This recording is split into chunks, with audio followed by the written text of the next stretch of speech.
Pinaghahanda ni Chinese President Xi Jinping ang kanilang militar para sa anyay military conflicts sa dagat at pagprotekta sa maritime rights ng kanilang bansa. Ayon sa Chinese state media, sinabi ni Xi na kailangan palakasin ang depensa ng China sa cyberspace at mapatatag ang kanilang national network security. Hindi naman nilinaw ng Chinese state media kung may kinalaman ng utos ni Xi sa insidente sa Ayungin Shoal nitong Martes na binangga at binomba ng tubig ng China Coast Guard ang resupply mission ng Pilipinas sa Ayungin Shoal. Kinabukasan, Miyerkules, iginiit ng Chinese Foreign Ministry na Pilipinas ang lumabag sa territorial at maritime rights ng China. Sinisika pa ng GMA Integrated News na kunin ang pahayag ng Armed Forces of the Philippines at iba pang ahensya kaugnay sa utos ni President Xi sa kanilang militar.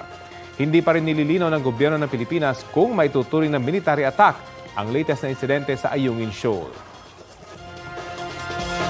Kapuso, alamin ang maiinit na balita. Bisitahin at mag-subscribe sa GMA Integrated News sa YouTube. Sa mga kapuso abroad, samahan nyo kami sa GMA Pinoy TV at sa www.gmanews.tv.